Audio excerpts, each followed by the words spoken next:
Romina, por favor. Nos quedamos hasta el principio de legalidad o legalizado del poder punitivo. ¿Hasta qué contenido vi? Fragmentario. Vimos el derecho penal subjetivo, el principio de la mínima intervención, después vimos la subsidiariedad y nos quedamos en la fragmentariedad en el principio de legalidad. Ok, vi la fragmentariedad, ¿no? Sí, falta desarrollar el principio. Bien, explico, tal vez ahí no está tan claro. Bien, a ver, buenas noches. Está bien el derecho penal subjetivo, y en el derecho penal subjetivo lo que indiqué particularmente es de que se trata sobre principios, y que los principios se entienden como mandatos de optimización, es decir, directrices claras de cómo debería actuarse en A o B supuesto. Hablé de que existen muchos principios en derecho penal que son absolutamente aplicables, pero existen dos principios sobre los cuales se sustenta el derecho penal. Dos principios fundamentales. El primer principio es el principio de mínima intervención penal y el segundo principio es el principio de legalidad o intervención legalizada. Son dos principios distintos que aunque tienen la misma finalidad, frenar el poder punitivo del Estado, sus conceptos son absolutamente distintos. El primer principio del que hablé era el de mínima intervención penal, y el principio de mínima intervención penal tiene dos componentes, la subsidiariedad y la fragmentariedad. Cada uno de ellos con sus conceptos que ya lo revisamos y que tenían como propósito establecer que ante conflictos que podrían tener la pinta de ser graves, tras la aplicación del principio de mínima intervención penal tenemos que resolver bajo el esquema de decir, ¿este conflicto tiene solución en otra rama del derecho? Si la respuesta es sí, sí tiene solución y es completa, debemos entender entonces de que no forma parte de la porción de los conflictos muy graves que debe atender el derecho penal, sino, si bien puede ser un conflicto grave, es de atención de otra rama del derecho. Por ende, por aplicación del principio de mínima intervención penal, lo que se supone entonces es de que el derecho penal no es la primera opción, sino la última. Y la última solo si existen otros mecanismos no penales que puedan solucionar el conflicto de manera completa. ¿Ok? Este es el principio de mínima intervención penal. Ahora, existe otro principio, punto aparte u otro esquema distinto. El principio de legalidad no tiene nada que ver con la subsidiariedad, ni la fragmentariedad, ni el principio de mínima intervención penal. Este ya lo olvidamos. Principio terminado con sus dos componentes del de mínima intervención penal. ¿Ok? Así que le decimos adiós y llega al principio de legalidad. Sobre este segundo principio, ¿desarrollé algún concepto, Romina? ¿O no he desarrollado ningún concepto? No. Bien, ok, debí. Bien, el segundo principio se denomina el principio de legalidad. ¿Ok? Este segundo principio, antes de ingresar a esto, ¿dimos lectura del artículo 3 o no? ¿No? Ok, No, pausa entonces. Antes de tratar el principio de legalidad, necesito revisar el artículo 3. Romina, usted mismo, artículo número 3. Con el artículo número 3 cierro el principio de mínima intervención penal, que sí está recogido en el Código Orgánico Integral Penal y recoge los dos componentes de lo que hemos hablado. ¿Ok? Para cerrar, insisto, el principio de mínima intervención penal, le damos lectura al artículo número 3, por favor. Artículo 3. Principio de mínima intervención. La intervención penal está legitimada siempre y cuando sea estrictamente necesaria para la protección de las personas. Constituye el último recurso cuando no son suficientes los mecanismos extrapenales. Bien, ¿queda claro? Principio de mínima intervención penal, dos componentes. Trasladado esto a una disposición del COIP, artículo número 3, punto. Le ponemos fin, ahora sí, al principio de mínima intervención penal y entramos en el principio de legalidad. Pausa un segundo. María José Santipay, Cristian Escandón, Fátima Bernal, Yamanda Cava. No es admisible de que reciban la clase con cámara apagada. Si es que esta situación se mantiene, reporto como ausencia a la clase. Por favor. Bien. El principio de legalidad, como segundo principio, que tiene el mismo parámetro de frenar el poder punitivo del Estado, nace igual o alrededor de la época de la Revolución Francesa y asimismo en la aparición de la Declaratoria Universal de Derechos Humanos. Históricamente, el principio de legalidad aparece en aquella temporalidad y aparece con un propósito, lo hemos dicho ya muchas veces, frenar el poder punitivo del Estado. ¿Y cómo frenamos el poder punitivo del Estado? A través de una ley. Entonces, lo que pretende el principio de legalidad es de que toda intención de castigo se remonte a una ley penal. Toda intención de llevarle a prisión a alguien se remonta a una ley penal. Toda intención de buscar una pena privativa de libertad o algún tipo de sanción se remonta a la ley penal. Por eso su nombre, principio de legalidad.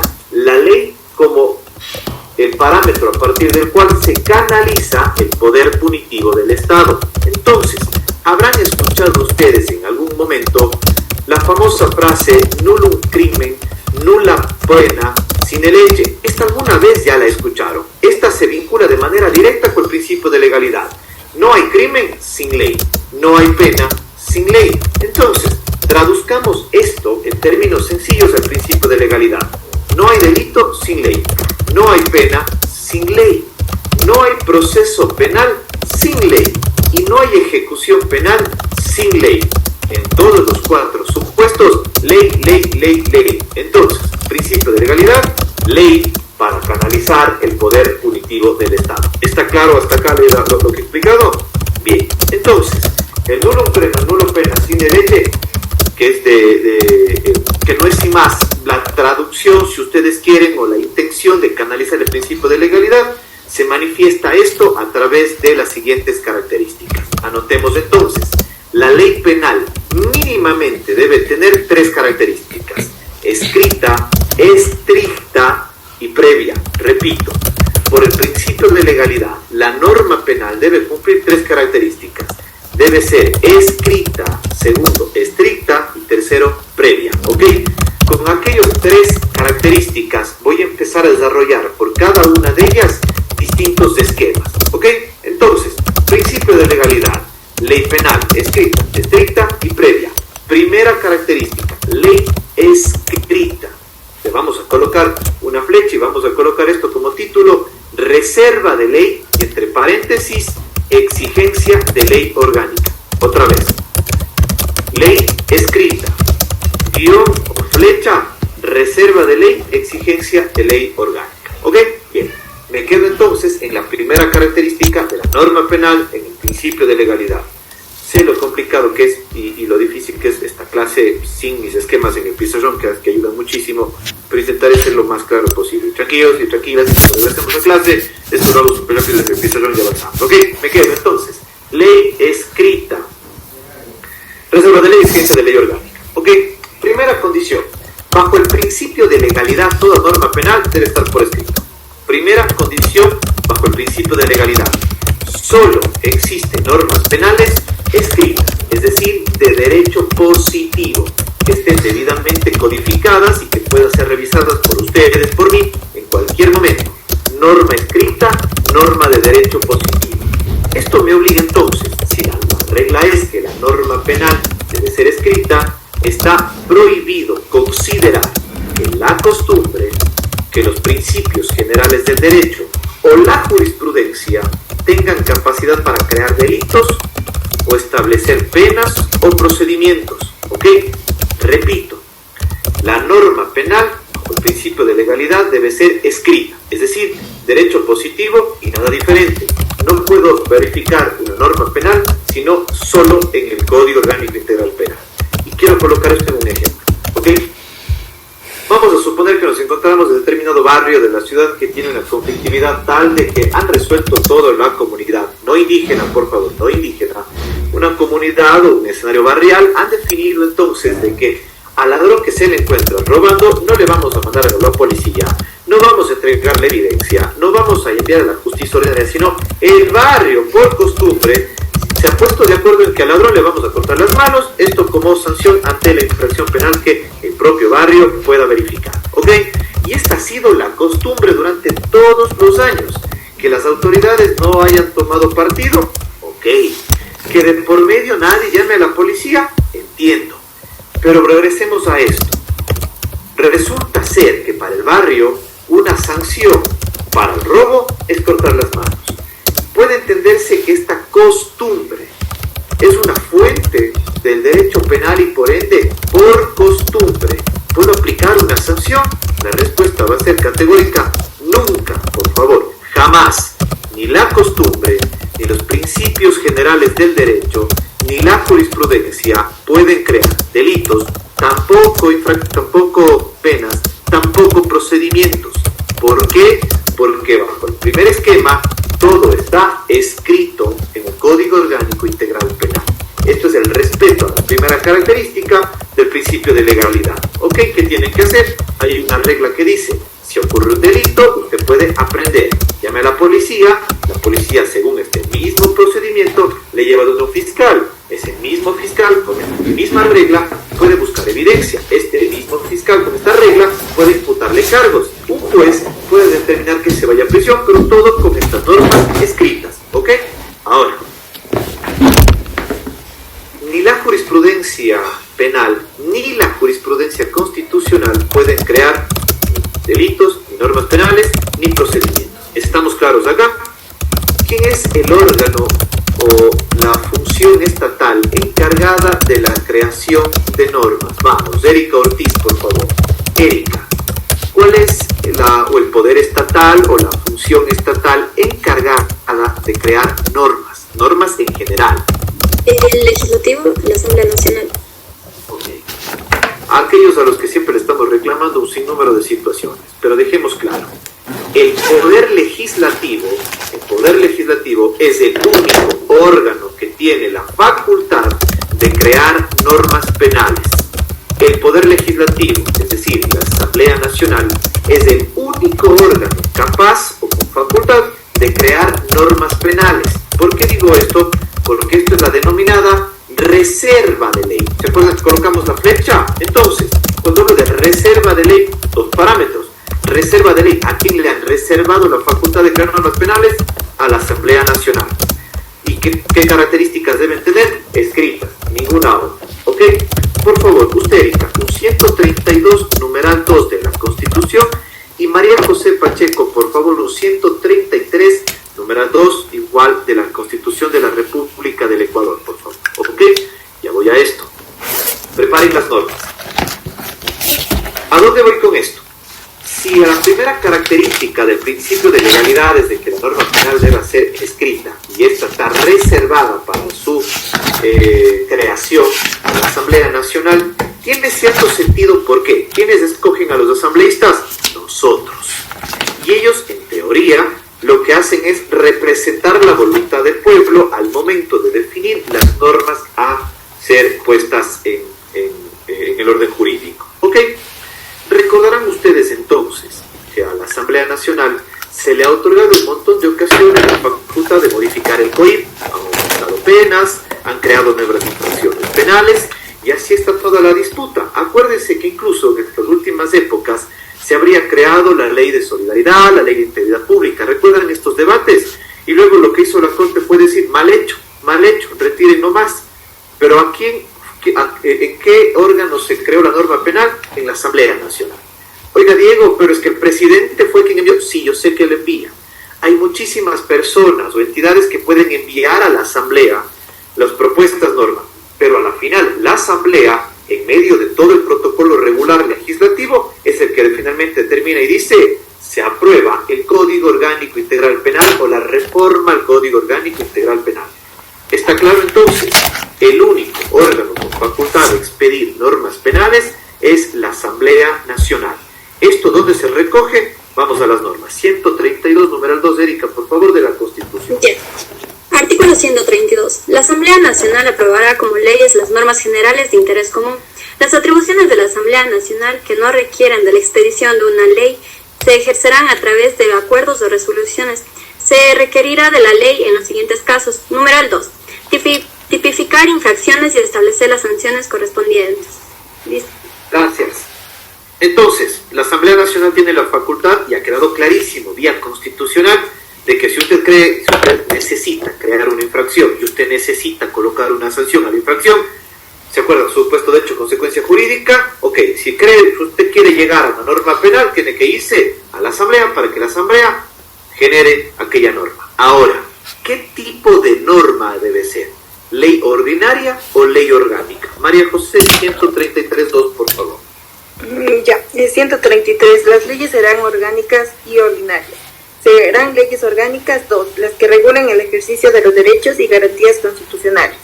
Muy bien, muchas gracias. ¿Por qué el Código Orgánico es una ley orgánica? Porque si ustedes se dan cuenta, al ser una materia que trata conflictos muy graves, hay un sinnúmero de ataques a bienes jurídicos y respuestas también hacia bienes jurídicos. Ejemplo, cuando se comete un delito de violación sexual, se está atacando un bien jurídico, integridad sexual, y la respuesta del Estado es ¿cuál? Metamos en la cárcel, pues.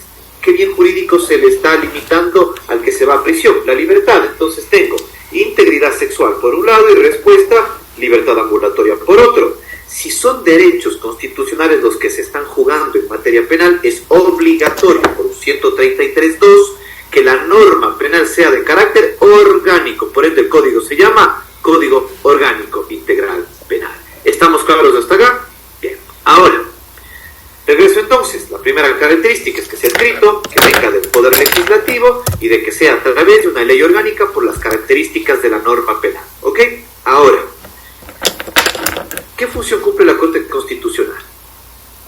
Y hagámonos la pregunta importante. ¿La Corte Constitucional puede crear infracciones penales? ¿Sí o no? Cintia Tarihuana.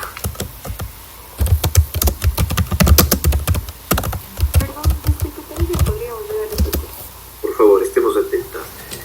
¿La Corte Constitucional puede o no puede crear infracciones penales?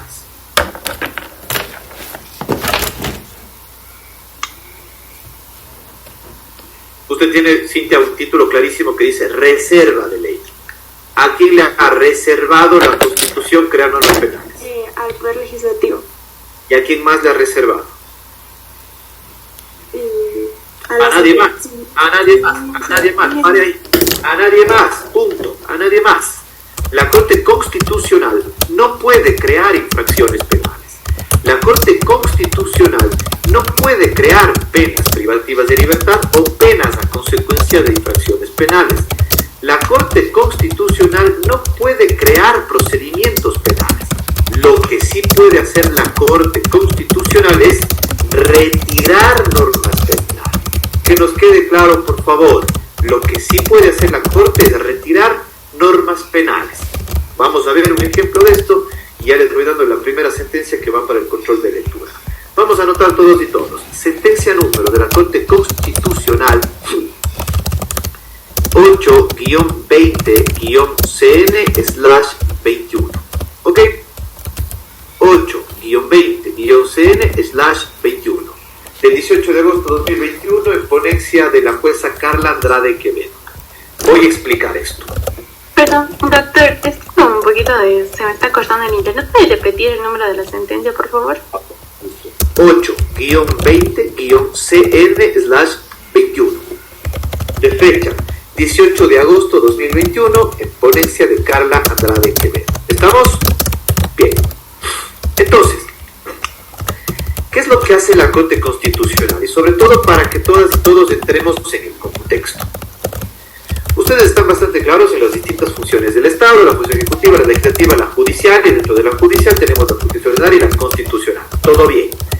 ¿Qué es lo que ha hecho recientemente la Corte Constitucional? Le mandó por un tubo las dos leyes que llegó desde la Asamblea. ¿Se dieron cuenta? ¿Qué dijo? Ya revisamos, mal hecho, fuera. Ya revisamos, mal hecho, fuera. Con el COI pasa lo mismo.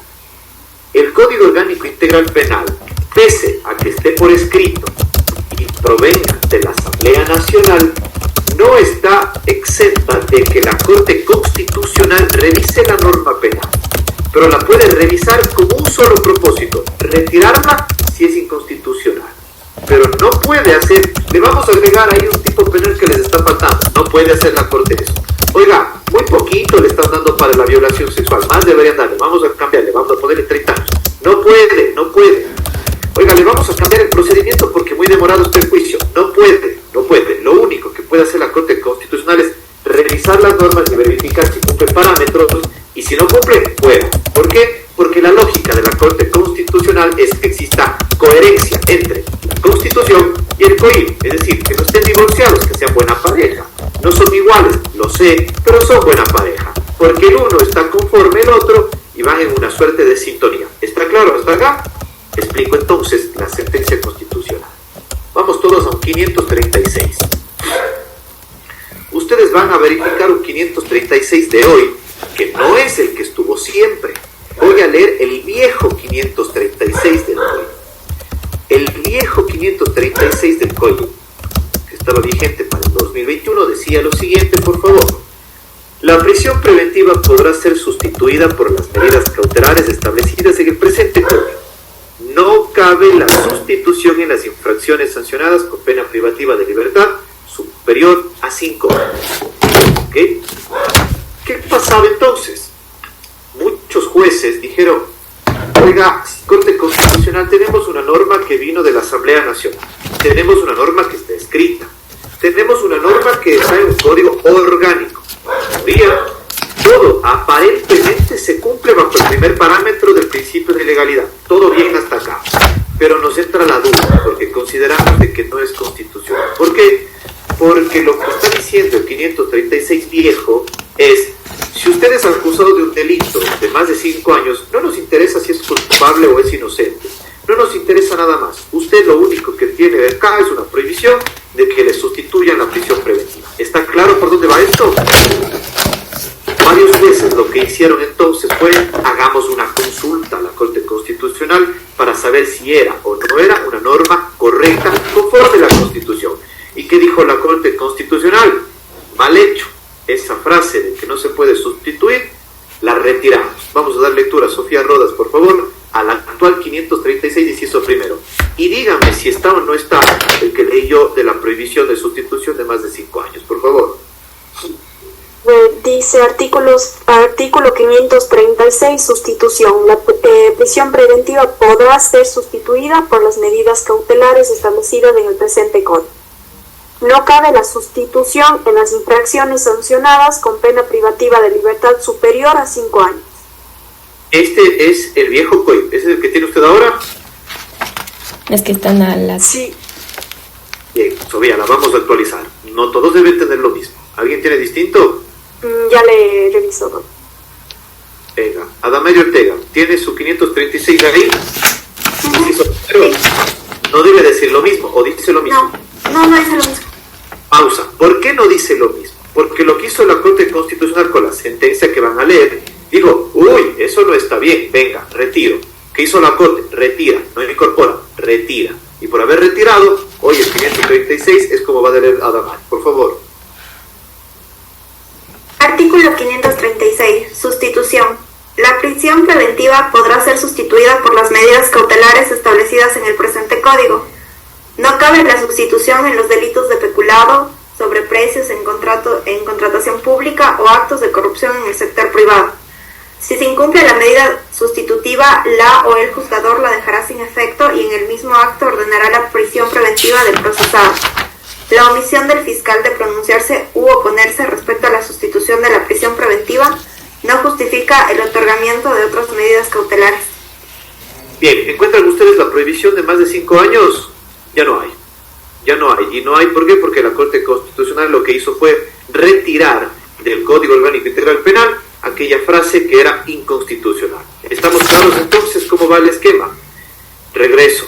El principio de legalidad. Primera característica, escrita, obliga que las normas penales sean por escrito y que estén debidamente codificadas, que provengan de la Asamblea Nacional y que sean a través de una ley orgánica. La reserva de ley hace referencia a que el único órgano es la Asamblea Nacional, ninguno otro. Todos pueden proponer, pero ¿a quién le van a proponer una norma penal? A la Asamblea. Y la Asamblea, con procedimiento regular, la puede aprobar. Listo. ¿Qué puede hacer la Corte Constitucional? Claro, se puede involucrar en las normas penales, pero para retirarlas, si es que son inconstitucionales, pero no para incorporar absolutamente nada, porque esto reservado está solo para la Asamblea Nacional. ¿Está claro? Bien. Segunda característica.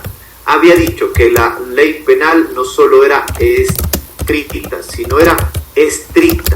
A esa segunda característica le sacan una flecha a ustedes que se denomina principio de taxatividad y entre paréntesis colocan seguridad jurídica. ¿Ok? ¿Coloqué el ejemplo de las truchas acá o no? Es un muy buen ejemplo, ¿no? Domina, ¿no? No, ya le vi. Ok, bien, vamos a suponer esto. Tengo en cámara a Estefanía Guamán, Alison Farfán y Romina Jaramillo. Ok, yo les voy a decir a ustedes, miren, les propongo una situación. ¿Conocen el Cajas? Sí, ok, ahí hay muchas truchas y hay un montón de paradores turísticos donde tienen las piscinas ahí de truchas. ¿Está claro?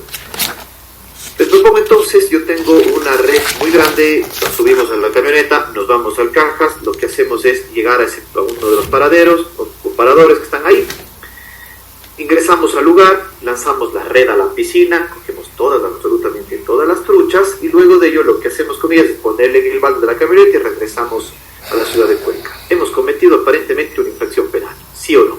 Porque las truchas es dinero, y para el propietario del parador turístico, cada trucha le reporta dinero. Entonces, si nos hemos llevado 500 truchas y son a $2, aproximadamente le hemos perjudicado en alrededor de $1,000 a esta persona. ¿Está claro hasta acá? Tiene pinta de ser un delito, ¿sí o no? ¿Sí o no? Ok. Tengan ese ejemplo en mente y voy a explicar la segunda característica.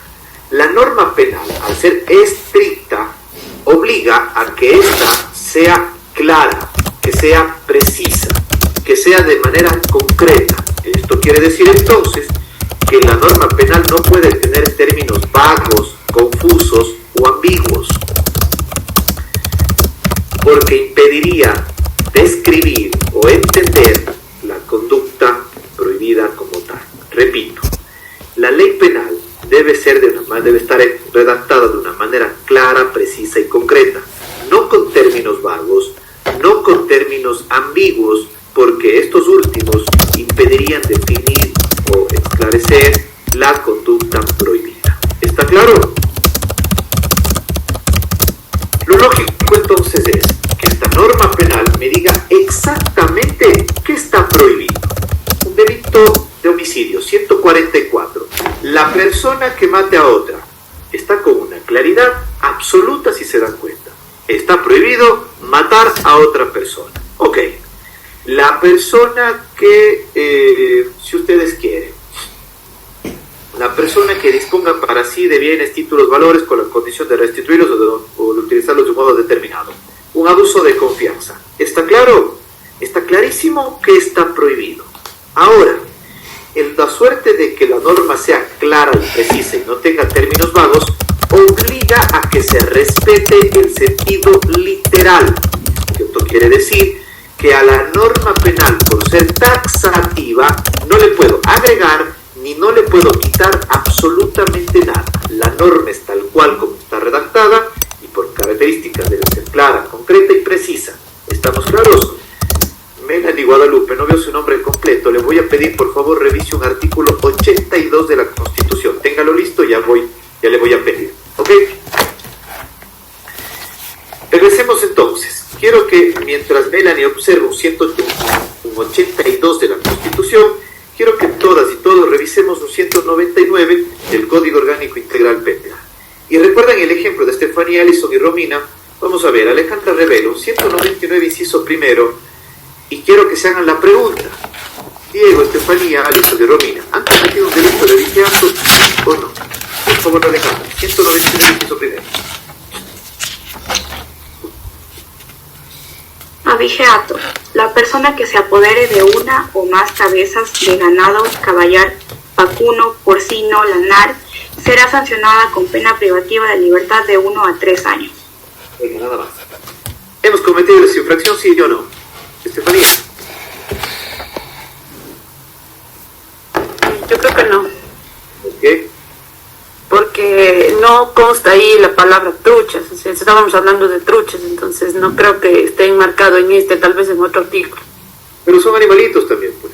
Pero, o sea, es que es el sentido literal de la ley. Exacto. Ok. Alison, ¿lo mismo? ¿Comparten? Romina, ¿comparten la postura? Doctor, tal vez se puede entender a la norma no solamente para animales, sino también para peces o yo qué sé, incluso decir gallinas, pollos. Genial, venga, estamos en eso. Romina, ¿su postura? Igual que la primera compañera, porque no dice exactamente las truchas, entonces no podemos oponer.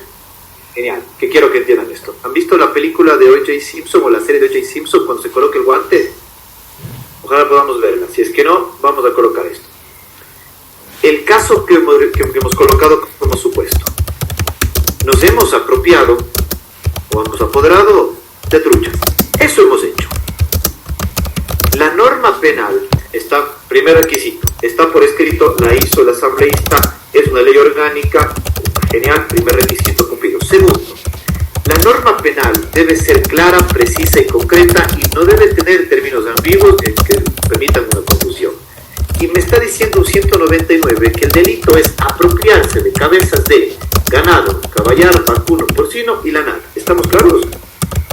¿Qué es lo que dije? Puedo agregarle y decirle, pero bueno, animalitos también son, no hay cómo.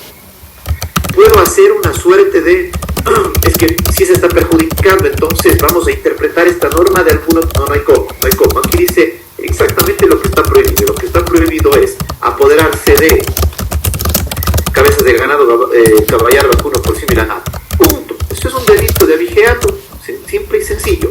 No puede bajo ningún concepto modificarse lo que previamente está establecido. Ahora, esta situación de taxatividad, que está colocado en flecha a lo estricto, supone que la norma penal previamente me deje claro cuál es la conducta prohibida.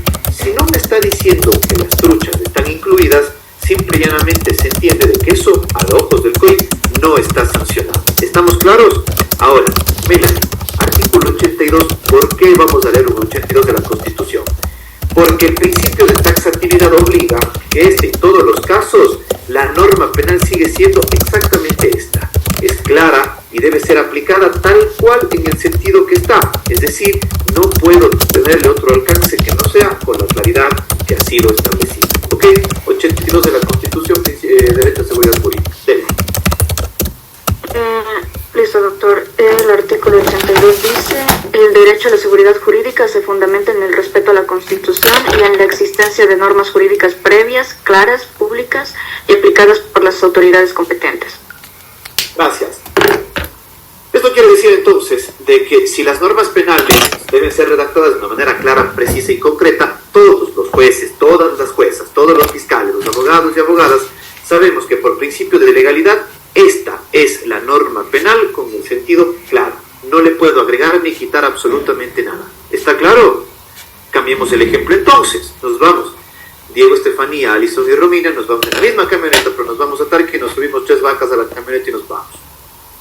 Claro, calza de libre un abigeato, ¿sí o no? Entonces, ¿cuál es la seguridad jurídica que acaba de leer Mela? Normas previas, claras, públicas y aplicadas. En todos los casos de que 3 o 4 personas se cojan las vacas y las suben a la camioneta, en Cuenca, Guayaquil, en Santo Domingo, en Machala, en Matas, donde quieran, en todos es exactamente lo mismo. Y si se llevan las truchas en todos esos lugares, no va a calzar aquí porque la norma es clara, precisa y concreta y me dice que está prohibido. Y si no lo coloca acá, simple y llanamente es una conducta que no la está sancionando. ¿Estamos claros? Bien. Dentro de este segundo escenario de la norma estricta, la taxatividad y la seguridad jurídica, es necesario que se entienda que el alcance de este segundo escenario no supone, no obliga a que la norma penal establezca todas las formas de aparición de la conducta delictiva. La norma penal no debe ser redactada a través de una descripción de todas las posibles formas de aparición de la infracción. ¿Estamos hasta ahí? Explico con el ejemplo. Voy a pedirle por favor que me colabore. Paula Duta, ¿está ahí? Paula, por favor, usted va a leer un 189, inciso primero. Prepárelo y voy al ejemplo. ¿Ok? Síganme. Perdón, doctor, del COI. Del COI, por favor, sí. Síganme en el ejemplo. ¿Han visto cuando son los eventos en las plazas, en los parques? Eventos al aire libre. Ok, todo el mundo va en el vehículo y deja parqueado en la vía pública. ¿Estamos? ¿Se ubican en ese escenario? Ya. ¿Qué pasa a veces? Ahí están los señores panaleros que a veces ayudan y no. Pero más allá de eso, vamos a suponer de que llega una persona. ¿Han visto esto que suele llamarse coloquialmente la pata de cabra? Que es una suerte de instrumento de metal que tiene una punta que permite... ¿Se ubiquen más o menos por esto? Ok, háganse la idea de que es una varilla de metal con una punta en cierto doblez que ayuda a abrir puertas o determinados espacios. Ok, ya.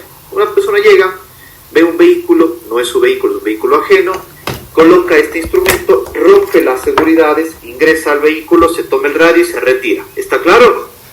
Caso 2, la misma persona, el mismo vehículo, llega con una piedra, le golpea en el parabrisas o en las ventanas laterales, se rompe, coge el seguro, lo abre, ingresa, se lleva el radio.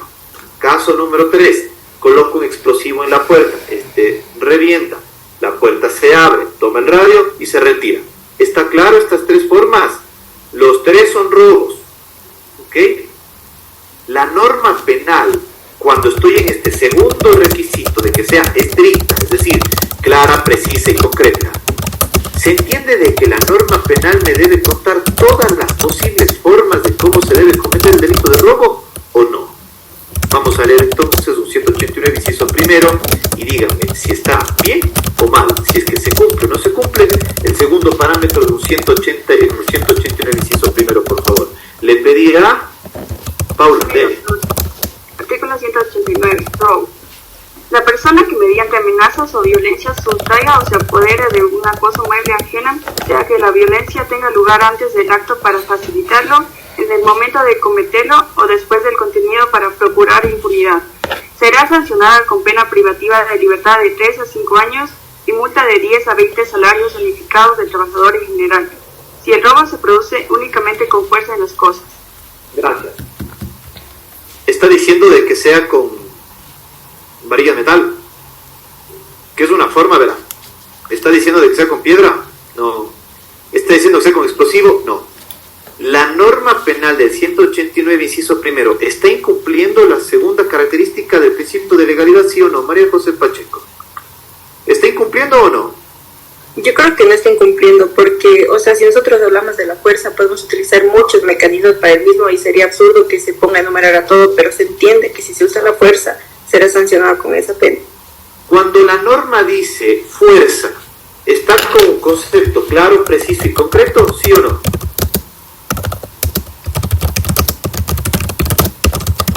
¿Sí, María José? Sí, doctor. Entonces, si ustedes se dan cuenta, la segunda característica del principio de legalidad no supone de que en todos los tipos penales me digan todas las posibles formas de aparición. No. Lo que digo es que los términos que estén en el Código Orgánico Integral Penal, en cada norma penal deban ser claros, precisos y concretos. Si nos vamos a un que ustedes quieren, el de abigeato, son claros, precisos y concretos. Si nos vamos a un 198, por ejemplo, voy a dar lectura yo, está absolutamente claro. La o el servidor policial o militar que al haber practicado requisiciones se apropie de los bienes requisados, será sancionado con el máximo de la pena prevista para este delito. ¿Está claro? La norma penal es absolutamente concreta. Necesito un servidor policial o militar que se coja las cosas de la requisa. ¡Ya está! No me está diciendo que tenga que cogerse celulares, tablets, bolsos, armas de, si ustedes quieren, joyas. No, me está diciendo que se coja lo requisado, punto. Y esa norma está absolutamente clara, precisa y concreta y no da espacio para que alguien le entre la confusión de ¿y ahora qué será? No, es que queda muy claro. ¿Estamos hasta acá? Bien.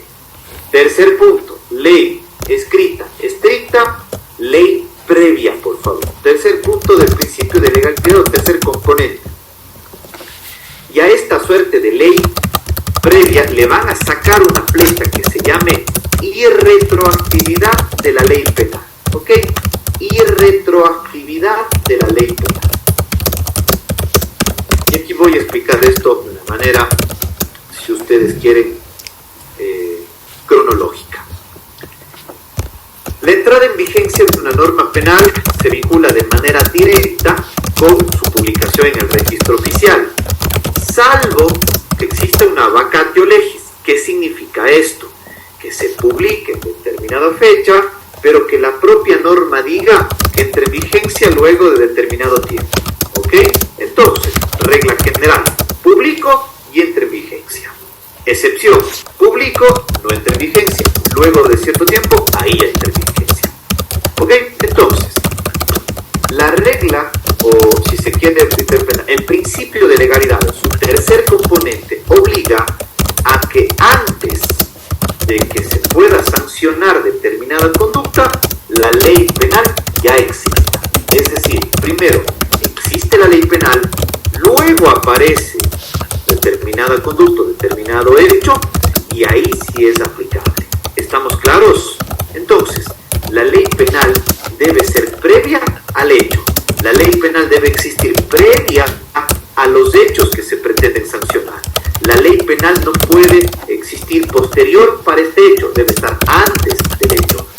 voy a colocar un sencillo ejemplo para que ustedes conozcan. Temporalmente, en el 2014, ustedes recordarán, entra en vigencia el COI. Antes del 2014 no había el delito de femicidio. ¿Estamos? Entonces, si se comete, supongamos que se comete una muerte violenta por motivación machista en el año 2012,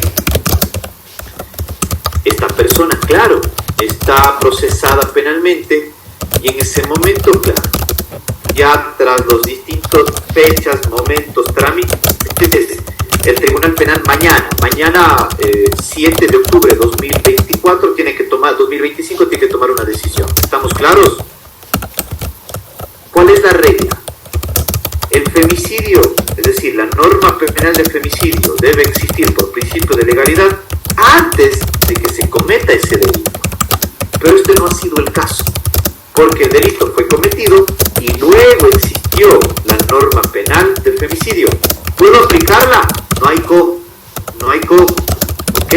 La regla es, puedo aplicar una norma penal siempre y cuando sea previa al hecho, es decir, temporalmente anterior. Entonces, a ese caso le van a aplicar un asesinato porque esa es la norma previa al hecho. Antes del año 2000, en el año 2012, estaba vigente una norma penal que se llama asesinato. Entonces, a todas luces es un femicidio, lamento mucho, pero el principio de legalidad dice que esto se cometió un 6 de octubre del 2012. El 6 de octubre de 2012, la norma penal antes del 6 de octubre de 2012 era el asesinato, no el femicidio. No hay cómo colocar el femicidio. Este va a ser sancionado como un asesinato. ¿Estamos claros acá? Bien, entonces, la lógica de la irretroactividad de la ley penal es la siguiente. Si se promulga una ley penal y entra en vigencia, esta es para lo venidero. La norma penal que se crea, hacia adelante lo que ocurra, pero no hacia atrás. ¿Ok? Regla general. La norma penal que se crea es para el futuro, no para atrás. Esto tiene lógica entonces que vayamos bajo el esquema de ley escrita, estricta y previa al hecho. ¿Me siguen hasta acá? ¿Alguna duda o pregunta? Bien. Ahora lo voy a... Doctor. Una consulta. En el caso de que se cree una nueva ley, pero que sea favorable para el reo, no sé, que tenga una menor pena, ¿en ese caso aplicaría la retroactividad? Sí, voy a esto, ¿ok? Eso establecido. Voy un segundo, Melissa, buena idea. Y lo voy a explicar. La regla es que la ley penal debe ser previa a ley, ¿ok? Y una vez que esta llega a entrar en vigencia, va para futuro. Regla general, no para atrás. Pero hay una excepción a la irretroactividad de la ley penal, ¿ok? Por favor, la irretroactividad de la ley penal es una regla general, tiene su excepción, y su excepción se fundamenta en algo que se llama principio de favorabilidad, ¿ok? Y ustedes van a decir, ¿cómo va esto de acá? Sencillo. Como la regla es que la norma penal se crea para el futuro, es decir, de hoy en adelante, y no la puedo regresar, la irretroactividad de la ley penal plantea una excepción bajo el principio de favorabilidad. Y esto quiere decir que la norma penal sí podría regresar a hechos anteriores solo para beneficiar al reo. Cuidado, solo para beneficiar al reo, al acusado, al procesado. ¿Estamos? Entonces, ¿cuál podría ser el supuesto? Voy a colocar un ejemplo. ¿Tienen un 220? Vamos a ver un 220. Y si alguien puede tener una norma, vamos a colocar un escenario de esto. Vamos a colocar un 220, por favor, vamos a hacer un tráfico, vamos a colocar un ejemplo del tráfico de drogas, cocaína a gran escala, por favor. Emily Hernández, ¿cuál sería la pena a aplicar en un tráfico de drogas a gran escala? 221D. De 22 a 26 años. Ok. Una persona que comete un delito de tráfico de drogas de cocaína a gran escala le van a sancionar hoy, bajo una suerte de 22 a 26 años. Quiero colocar el ejemplo para que todas y todos me sigan. Ok. Vamos a ver, esta es una norma penal estamos 6 de octubre del año 2025. ¿Me siguen? Este 220, numeral primero literal D, es una norma penal. Vamos a cada uno de los el esquema del principio de legalidad. ¿Es una norma escrita? Sí. ¿La hizo el asambleísta? Sí. ¿Está en un código orgánico por ser ley orgánica? Sí. Ok. 2. La norma penal del 220, inciso primero 1D, es una norma que tiene los parámetros de ser clara, precisa y concreta. Me dice claramente los supuestos, sí, trafique, coloque, venda, exporte, todos aquellos. Ya vamos a hablar de que no dice cocaína, espérense un segundo. Pero me dice claramente cuál va a ser la pena en gran escala, me dice 22 a 26 años. Ok, perfecto. Tercero, hoy 6 de octubre del año 2025 está en vigencia esa norma del 220.1.d. ¿Me siguen? Mañana 7 de octubre, inmediatamente la Fiscalía hace un allanamiento en Guayaquil, y lo cierto es que consigue a las personas que en aduanas estaban colocando en distintos contenedores cocaína. Estamos para aplicar bajo el principio de legalidad. ¿Le pueden aplicar el 220.1.d a ellos, sí o no? ¿Me siguen el ejemplo? Mañana es 7 de octubre. Hoy estamos 6 de octubre. Hoy está vigente el 220.1.d. Mañana se comete un delito de narcotráfico a gran escala con cocaína. ¿Le pueden aplicar un 220.1.b a estas personas, sí o no? La respuesta es obvia, sí. ¿Por qué? Porque antes del 7 de octubre está el 6 de octubre. Y en el 6 de octubre está sancionado el tráfico de droga a gran escala en Ecuador. Obvio.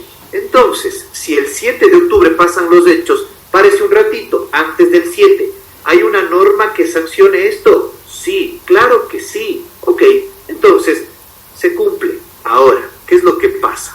Voy a complicar el ejemplo. El día de mañana aparece una reforma legislativa y modifican el 220.1.d y cambian la pena privativa de libertad a 10 a 13 años. ¿Me siguen?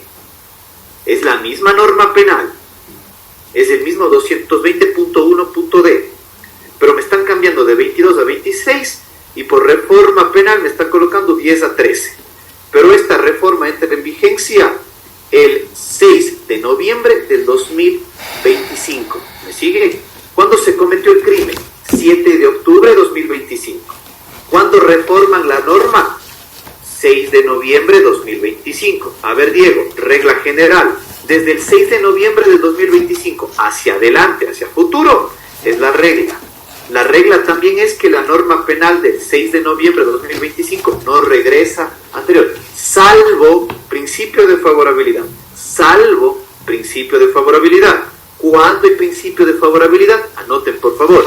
Cuando se modifica la pena en menor. 2.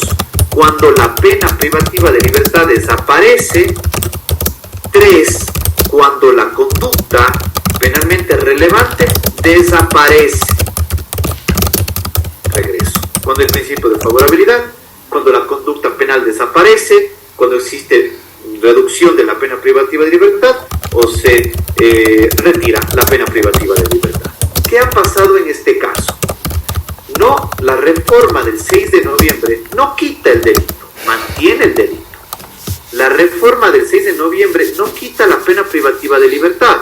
La reforma del 6 de noviembre lo que ha hecho es reducir la pena privativa de libertad. ¿Me siguen? Entonces, ¿esta situación le beneficia al acusado, sí o no? Obvio, entre enfrentar 22 a 26 a 10 a 13, lo que pasa en términos claros es de que le beneficia. Ok, entonces, la regla general de no volvemos hacia atrás, si le beneficia, si volvemos hacia atrás, y esto se llama principio de favorabilidad. ¿Y qué es lo que hacemos? Regresamos atrás y le decimos, señor, sé que para la fecha que usted cometió el delito le iba a tocar de 22 a 26 años. Y yo sé que la regla es que las normas penales van para futuro, no para atrás. Pero estamos en un estado en el cual, bajo principio de legalidad, el tercer parámetro de retroactividad de la ley penal tiene una excepción. Y este es el caso. A usted no le van a poner ni 22 hasta 26, sino le van a poner de 10 a 13 años. ¿Estamos? Yo tengo una pregunta. Sí, claro. Por favor, perdón que le interrumpa. A ver, menciona que o sea, de lo que redujeron el tema del tiempo de la pena privativa de libertad, pero esta entra en vigencia el 20 de noviembre. El 6 de noviembre, breve. Ya, del noviembre, pero el delito se está cometiendo en octubre. Exacto. Del mismo año. Pero, o sea, se está sentenciando, digamos, no sé, el 10 de octubre. Y por más de que no esté en vigencia, ¿ya le ponen esa pena de noviembre? Es que debe estar en vigencia. Explico. A ver, coloquémoslos en el ejemplo. 6 de octubre es hoy. Hoy está vigente con 22 a 26 años el tráfico de drogas a gran escala. ¿Estamos? Mañana se comete el delito.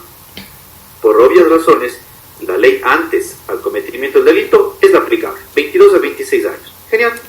Comienza el trámite del proceso penal y llegó a noviembre. Es decir, y en noviembre, antes de dictar sentencia, llega la reforma. Llega la reforma que dice, ese mismo delito que estaba de 22 a 26, se queda el delito, todo bien, pero le vamos a cambiar la pena de 10 a 13. El Tribunal Penal lo que tiene que hacer en ese momento es decir, están los jueces ahí y van a decir, amigos, no se olviden el principio de legalidad. Ok, claro, revisemos. ¿Cuándo cometió el delito? 7 de octubre. Vamos a revisar que estaba vigente el 6. Y el 6 de octubre el juez dice, estaba de 22 a 26 años. Claro. El otro juez va a decir, yo sé que la regla es de que le debes aplicar la ley previa al crimen, yo sé, pero es que te cuento que esa norma cambió, y cambió a beneficio del acusado, porque cambió la pena. Entonces, le va a decir el otro juez, yo sé, pero acuérdate de que la ley penal va para futuro. Sí, pero el otro juez va a decir, no te olvides de que hay algo importantísimo, y es una excepción, el principio de favorabilidad. Entonces, le van a decir en sentencia, el acusado Juan Pérez, que aunque cometió el delito el 7 de octubre del año 2025 y estando en vigencia una ley previa penal, que es el 220, que tenía 22 a 26 años, en teoría le debería, por regla general, corresponder una pena de 22 años de pena privativa de libertad. Sin embargo, existe una reforma legislativa previa a nuestra sentencia, y esta reforma legislativa ha modificado la pena privativa de libertad, que aunque no es de la fecha previo al hecho, porque el hecho ya estaba cometido, lo que hacemos es aplicar el principio de favorabilidad, y aunque le correspondería 22 años de cárcel, este tribunal le sentencia a 10 por principio de favorabilidad, y esto no contraviene el principio de legalidad, porque admite la excepción por favorabilidad. ¿Estamos? ¿Más claro en el ejemplo, Sofía? Sí, doctor, gracias. Antes de continuar, a ver, la última pregunta. Digamos que ya está sentenciado, como ahora menciona, de 20 hacia 25 años, pero digamos que en unos 5 años entra en vigencia esto de que se reduce a 10 años. ¿Se le cambia la pena? O sea, ¿se reduce a los, digamos, 10 años? Sí, a ver, va a depender mucho, esto lo van a ver en procesal. Lo voy a explicar, es sencillo. El proceso penal tiene muchísimos momentos en los cuales se pueden tomar decisiones. ¿Cuáles? 3 momentos en particular. 1, cuando se va a la audiencia de juicio, se va a sentenciar si es culpable o es inocente, y si es culpable, cuánto pena le toca, ¿ok? Pero cuando está en apelación también pasa lo mismo, porque puede discutirse si es culpable o inocente y cuánta pena le toca. Pero cuando está también en casación, también se discute con ciertas variables, porque son errores de derecho en casación, si es culpable o inocente y cuánta pena le toca. Entonces, en teoría el proceso penal es tan extenso que en cualquiera de estos momentos podría eventualmente llegar a verificarse un escenario en el que diga, ok, aunque en juicio todavía no había reforma, en apelación pudo existir la reforma y ahí le aplico la favorabilidad. O incluso en casación puede haber reforma y ahí le aplico la favorabilidad. Ahora, la pregunta es más complicada. ¿Qué tal que ya acabó todo el proceso penal y está en prisión, cumpliendo sus 22 a 26 años? Es absolutamente admisible que en la etapa de ejecución penal, él diga, hey, lo que pasa es de que yo sé que fui sentenciado con norma vigente al momento de los hechos, pero hoy, y hay una nueva norma que me beneficia a mí. Yo sé que no estuvo en las etapas de las sentencias, pero sí está en etapa de ejecución de pena, y esto puede permitir que diga, aplíquenme favorabilidad aquí mismo. Y los jueces podrían tomar la postura de decir, ok, listo, vamos a modificar este escenario porque ya vamos a revisar las normas, se puede aplicar el principio de favorabilidad, ¿ok? Y les cuento históricamente cómo viene esto, para darle contexto. Hubo una época en la que antes de la llegada del Código Orgánico Integral Penal, que muchísimas personas fueron sentenciadas por delito de tráfico de drogas. Y fueron sentenciadas a penas absolutamente exageradas, 15, 20, 25, 30 años. Y cuando llegó el COI, las penas por delito de drogas inicialmente eran de 1 a 3, de 3 a 5, de 5 a 7 y de 10 a 13. Es decir, eran absolutamente menores a las que existían en el Código Viejo. ¿Qué pasó con muchísimas personas sentenciadas? Claro, todos empezamos a presentar acciones con el propósito de que por principio de favorabilidad les reduzcan las penas. ¿Saben qué pasó? Un montón de gente salió de prisión anticipadamente. ¿Por qué? Porque con las nuevas penas ya no tenían que cumplir los 30 años, sino tenían que cumplir 10. Y lo cierto es de que ya tenían cumplido 10 y más. Entonces, listo, para afuera. ¿Se dan cuenta cómo el principio de favorabilidad, incluso hasta en temporalidad, es absolutamente aplicable en modificación, incluso en mutación de códigos? ¿Me entienden por dónde va esto? Que quiero que quede antes de ir con Sebastián.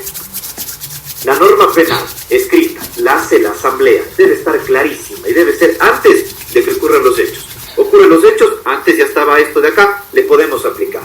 Pero podría pasar de que luego exista una nueva norma escrita, hecha por la Asamblea, absolutamente clara, que aunque la regla es a futuro, podamos regresar solo para beneficio del reo, solo para beneficio del acusado. Esto quiere decir que el único que puede hacer la mano y decir, a mi beneficio, nadie más. ¿Estamos? Sebastián, su pregunta y luego vamos a las normas, por favor. Sí, era igual sobre si se podía aplicar durante la ejecución, pero ya resolvió la duda. Doctor, yo tengo una consulta. Lo que pasa es que, por ejemplo, en el artículo 175 menciona que una resolución de la Corte Constitucional, por constitucionalidad aditiva, le agregó una parte. Por ejemplo, antes decía que en los delitos sexuales el consentimiento dado por la víctima menor de 18 años de edad es irrelevante.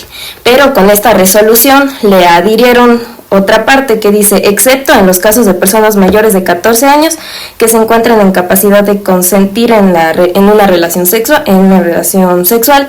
Y aquí mi consulta es que, o sea, ellos hicieron en la Corte Constitucional, hicieron un debate de que no debería juzgarse a personas de, por ejemplo, entre edades pares como 14-17 o 14-18. Y por eso le adhirieron esta parte, pero como dice que hay reserva de ley y los únicos que podrían agregar es la Asamblea, esto como que me confundió un poco. Bien, hagamos algo. Déjeme terminar con este tema de la favorabilidad y regreso a eso inmediatamente porque eso está en el primer supuesto de la previsión de la Corte Constitucional, ¿ok? Bien, un segundo, Samantha. Dejo en pausa esto un segundo. Le voy a pedir, por favor, Sofía, vamos a revisar el artículo 5, numeral 2 del COI. Ahí está el principio de favorabilidad que se conecta de manera directa con lo que establece sobre la excepción a la retroactividad de la ley penal. ¿Ok? 5 numeral 2. Ya.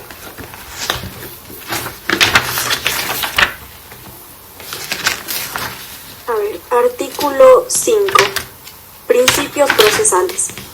El derecho al debido proceso penal sin perjuicio de otros establecidos en la Constitución de la República, en instrumentos internacionales ratificados por el Estado u otras normas jurídicas se regirá por los siguientes principios.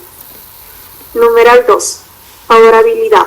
En caso de conflicto entre dos normas de la misma materia que contemplen sanciones diferentes para un mismo hecho, se aplicará la menos rigurosa aun cuando su promulgación sea posterior a la infracción. Ok, ¿queda claro? Está bastante claro, ¿no? Oiga, las dos sancionan el delito de drogas, pero la una es más beneficiosa que la otra. Sí, pero es que la una llegó después, no importa, y la retroactividad de la ley penal la dejamos de un lado y la regresamos a beneficio del reo. Punto, ¿ok? Regreso entonces. Corolario de todo lo que he mencionado hasta ahora. 1. El principio de legalidad exige que la ley penal sea escrita, estricta y previa. Escrita de que sea un derecho positivo, es decir, normas escritas que vengan de la Asamblea Nacional, porque es la única capaz de crear delitos, establecer penas y luego de ello establecer procedimientos penales. Luego, lo que debe exigir es también una norma orgánica y así el código va a ser respetado. El segundo requisito de estricto es de que la norma penal sea clara, precisa, concreta, que no tenga términos vagos ni nos permita una oscuridad, sino que permita una comprensión completa de aquello que está prohibido. Y por último, cuando habla de que sea previa, es de que debe existir previo al hecho que se pretende acusar o imputar, sin que esto suponga una absoluta regla, porque la irretroactividad de la ley penal tiene una excepción, que es el principio de favorabilidad, que está recogido en el 5.2 de la Constitución. ¿Estamos? Ahora, respondo a la pregunta y coloco en contexto lo que ha pasado y lo que me dijo Samantha. A ver, si nos vamos todos a un 175 tiene como título Disposiciones Generales para Delitos Sexuales, si no estoy mal, lo repito abajo. Sí, disposiciones comunes para delitos contra la integridad sexual y reproductiva. ¿Ok? El rol de la Corte Constitucional, sobre el punto que menciona Samantha, es el siguiente. El rol de la Corte Constitucional siempre es como que se le puede consultar normas. Es decir, cualquier norma del COI puede ser revisada y le pueden decir, mire, me parece que es inconstitucional, por A o por B situación. Lo que hace la Corte es decirle, usted que me ha pedido esta declaratoria de inconstitucionalidad, venga, yo le voy a revisar y poder verificar si es que es o no es. Entonces, ¿cuál es el contexto de todo esto? Había una regla antes, hoy no vigente, que decía, en los delitos sexuales el consentimiento prestado o el consentimiento de la víctima menor de 18 años es irrelevante. ¿Qué entendía entonces esto?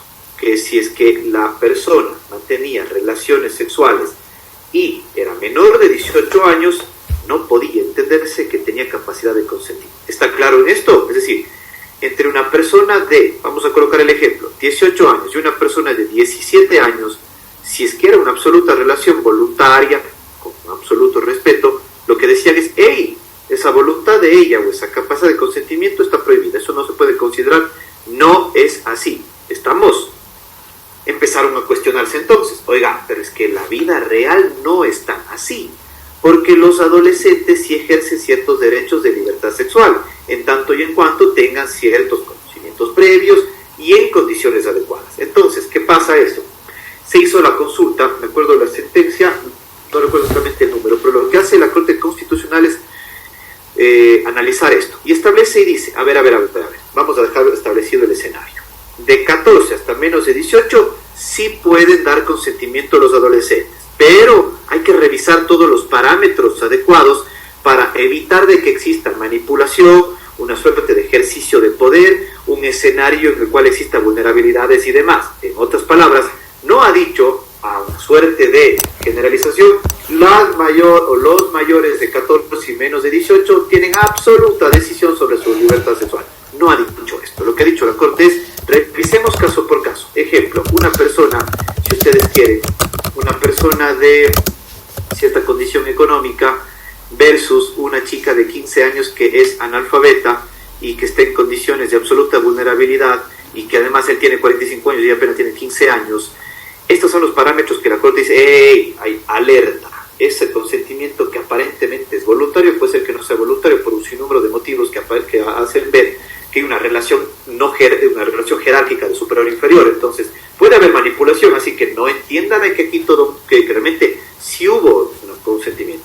Habrá que darle su contexto. Ahora, regreso esta explicación porque lo que dice Samantha es, Diego, aparentemente lo que ha hecho la Corte es cambiar la norma penal y agregar cosas que me dijo que estaban prohibidas. Pero regreso a esto, Samantha, el 175 no es un tipo penal. El 175 no es una sanción penal. El 175 no es un procedimiento penal. El 175, numeral 5, es una regla de interpretación del consentimiento. ¿Ok? Regrese por favor a un 171, Samantha, usted mismo, y va a encontrar en un 171 el delito de violación sexual. ¿Ok? Y el 171 dice claramente cuando es violación, acceso carnal por vía oral, anal o vaginal, con introducción de dedos, objetos o órganos distintos, y quien la cometa será sancionado con pena de 19 a 22 cuando la víctima se haya privada de la razón del sentido, 2 cuando sea a continuación violencia, amenaza y todos los demás, 3 menor de 14 años. ¿Está claro? Este es el supuesto de hecho. ¿Cuánto es la pena? 19 a 22 años. ¿Cuál es el procedimiento? El trámite ordinario. Ok.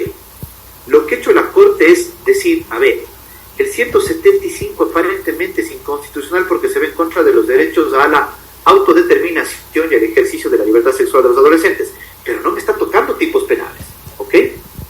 Entonces, nunca va a aparecer una norma penal que me venga a decir, voy a crear esto.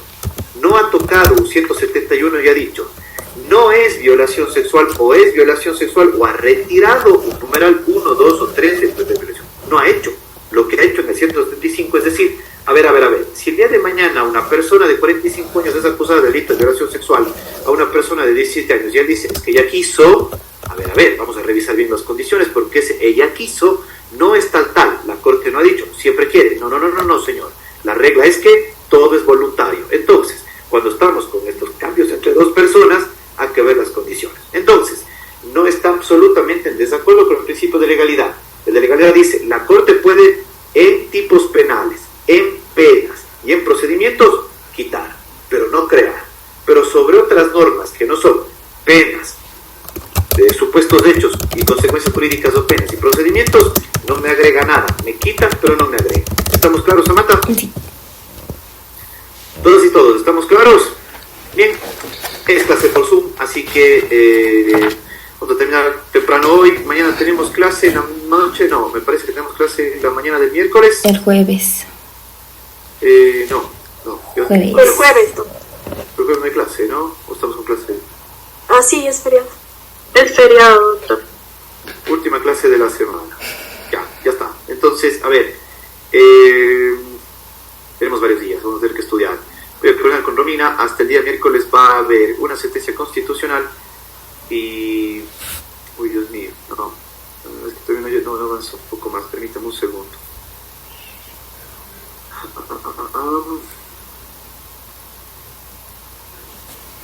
No, Dios mío, debo cortar clase. Bueno, lo resuelvo en estos días, para ver si tomamos un control de lectura la siguiente semana o la extendemos un poco más. ¿Están con actividades de este feriado de otras materias? ¿No? Nadie responde. Ok, bueno, vamos a coordinar a ver si nos da los tiempos. ¿Listo? Hasta el miércoles sabremos si hay control de lectura la siguiente semana o no. Es todo por hoy. Que tengamos la noche. Gracias, doctor. Hasta luego. Gracias, doctor. Gracias, doctor.